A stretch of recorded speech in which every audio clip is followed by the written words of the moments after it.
Bien, bonjour à tous. Situation exceptionnelle, conditions exceptionnelles. Nouvelle émission des Papilles du Web. Aujourd'hui, on parle de la réaction des GAFA startup au Covid. On reçoit Antoine Coubret de Custop qui va nous parler de comment construire son écosystème CRM, comment construire des plans relationnels, pourquoi est-ce qu'il faut sacraliser la donnée client, et on terminera par les pros and cons habituels de l'émission. À tout de suite.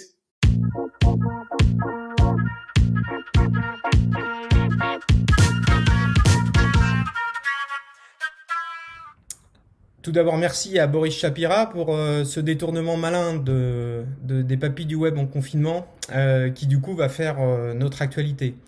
Alors, on va pas revenir sur le côté dramatique évidemment de la situation, mais faire le focus sur deux typologies d'acteurs qu'on entend assez peu en ce moment dans le traitement de la crise, que sont les GAFA et que sont les startups.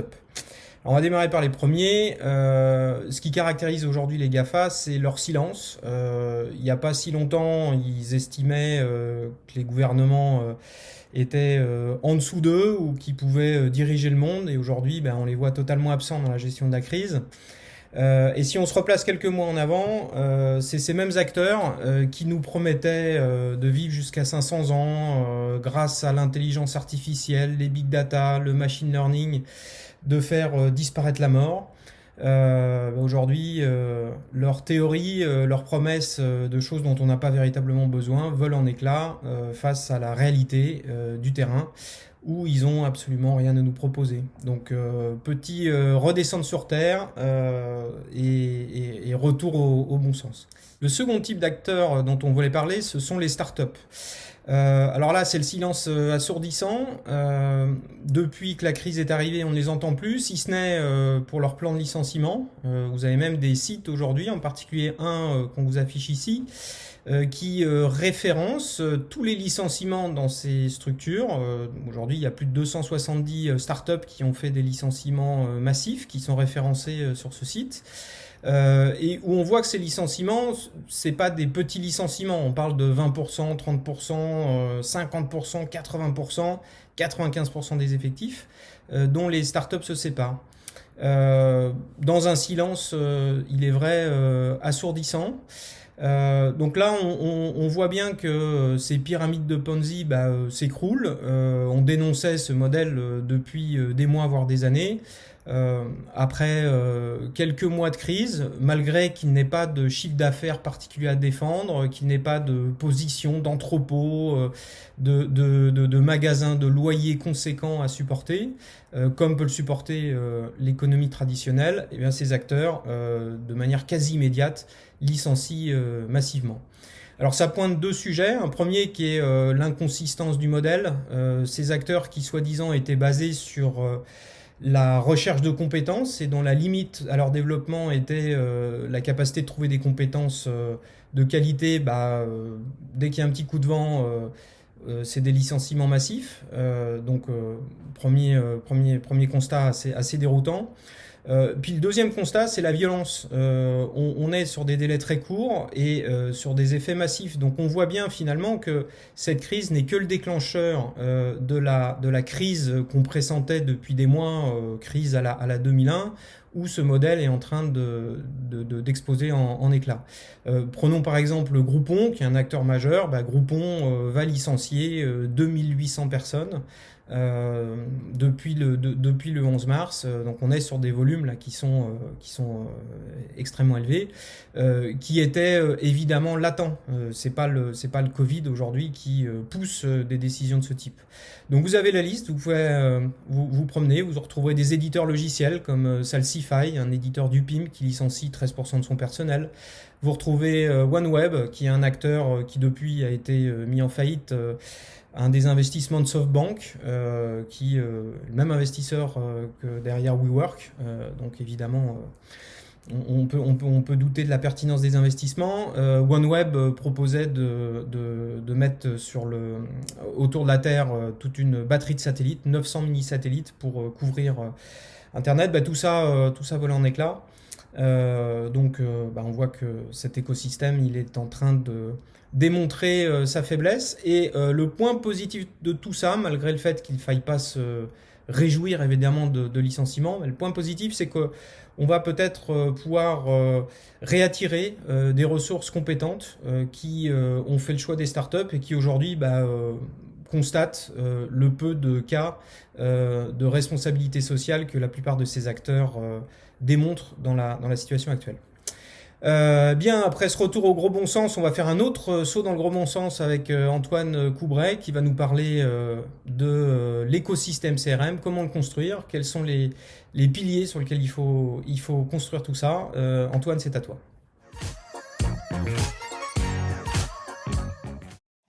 Bonjour, je suis Antoine Coubret. J'anime Custop, une société dont le métier est de structurer et mettre en œuvre des dispositifs CRM. Alors aujourd'hui, je vais vous parler de l'extension du périmètre CRM. Quelles sont ses origines, mais surtout quelles sont ses conséquences et quelles actions vous devez mettre en œuvre pour arriver à faire face à ce phénomène. Alors le CRM, aujourd'hui, c'est plus que le CRM d'origine, et donc dans notre équipe, on parle maintenant de plus en plus d'un écosystème CRM. On voit émerger un écosystème CRM. Qu'est-ce qui se passe? Hier, le périmètre du CRM était circonscrit au contact physique, essentiellement entre un vendeur B2B à l'origine et un client, puis petit à petit, on s'est ouvert à d'autres univers, on est allé par exemple vers le B2C, et le CRM était sur le contact physique, le moment où un client entre en relation avec l'entreprise. Aujourd'hui, le CRM couvre un périmètre incroyablement plus large. On commence à travailler sur des anonymes, des traces. Et à partir des comportements, on peut aller nourrir, développer une relation, et à ce titre, on commence à rentrer dans le périmètre du CRM. On passe par les phases prospect, les phases clients, l'inactivation, la phase de passivité, voire la réactivation. Donc le périmètre du CRM s'est étendu. Pourquoi? Essentiellement grâce à la digitalisation, à la multiplication des canaux de dialogue et d'interaction entre le client et à la possibilité de collecter de l'information. Alors, qu'est-ce qui se passe quand on regarde l'outillage du CRM? Là où hier il y avait un seul outil, aujourd'hui on se retrouve avec un écosystème, une multitude de solutions. Certaines de ces solutions peuvent être totalement généralistes, être une suite à même de couvrir l'intégralité des phases de vie du client, l'intégralité des moments de travail du client. D'autres sont spécialisés sur des fonctions et vont travailler sur la collecte, sur l'unification de la donnée, sur son traitement, sa segmentation, sur la phase de dialogue automatisé ou de relation au service client. Dans tous les cas, on va donc monter un écosystème CRM, un ensemble de solutions au service de la relation client. Il est essentiel, quand on fait ça, et c'est la première phase quand on construit son écosystème CRM, il est essentiel de bien choisir son outil. Non pas en partant des outils. Le slide que je suis en train de vous projeter, sur lequel il y a une foire au logo, et encore, il y en a juste une toute petite sélection, ce slide n'est pas le point de départ, c'est éventuellement le point d'arrivée. Le point de départ, c'est de qualifier les objectifs de l'entreprise, ce au service de quoi on veut mettre en place son CRM, de choisir, de décliner des cas d'usage en fonctionnalités, et enfin, de choisir les solutions qui sont adaptées à l'entreprise. Alors, une fois qu'on a un écosystème, une fois qu'on a une caisse à outils CRM, on va se poser la question du comment on va tirer le meilleur et faire fructifier cet ensemble. Et c'est là la clé de réussite. L'outillage, allez, c'est un quart de la clé de performance. Les trois quarts restants, on va les regarder maintenant. Alors, comment est-ce qu'on tire le meilleur et on fait fructifier notre écosystème? Eh bien, il nous manque trois autres quarts. Le premier levier pour faire fructifier son système, ce sont les données clients. Le deuxième, c'est la structuration du dialogue, le plan relationnel. Et le quatrième, c'est le temps. Il faut être progressif. Qu'est-ce que je veux dire en annonçant ces 3 leviers? Premier levier, la donnée client. Il faut la sacraliser. C'est l'énergie vitale de l'écosystème. Cette donnée, nous allons devoir la collecter, l'unifier.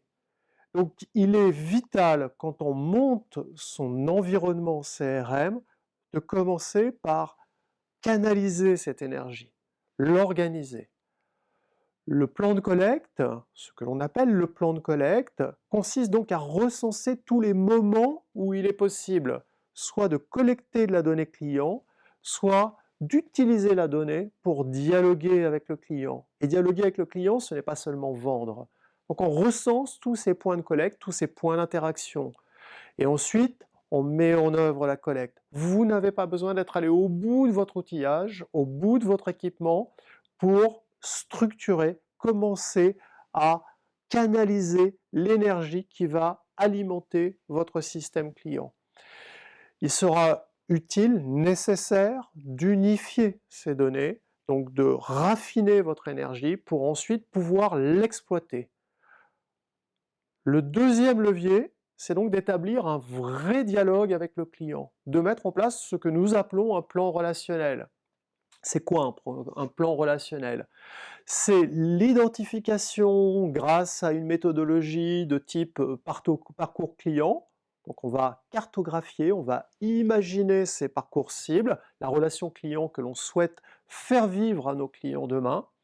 Donc c'est la formulation d'un schéma de dialogue basé sur des moments pivots, ce qu'on appelle dans notre jargon des moments de vérité, et ensuite le déploiement de ce dialogue par phase de vie, avec ce qu'on appelle des programmes, des scénarios, des façons d'interagir avec le client.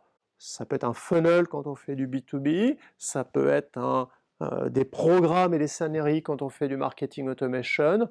Dans tous les cas, tout ceci agrégé, ça donne un plan relationnel. La deuxième brique du dispositif de l'écosystème CRM, enfin ce qui permet de faire vivre et d'activer pleinement les outils. Le troisième et dernier levier, eh bien, ça va être d'utiliser le temps comme un allié, de construire progressivement son écosystème. Au tout début, je vous ai montré une forêt de logos, une forêt de fonctions, un système complet, un système abouti. Eh bien, ce n'est pas le point de départ. Quand on commence par collecter, on se concentre sur certains moments pivots et en conséquence, dans notre façon d'envisager les projets CRM, nous avons une recommandation systématique. Ne faites pas de Big Bang. N'envisagez pas de tout transformer du jour au lendemain. Ayez une approche progressive, une approche par lot. Non pas pour des raisons informatiques, une structure qui maîtrise le développement, le paramétrage, est à même de déployer un outil complet en peu de temps.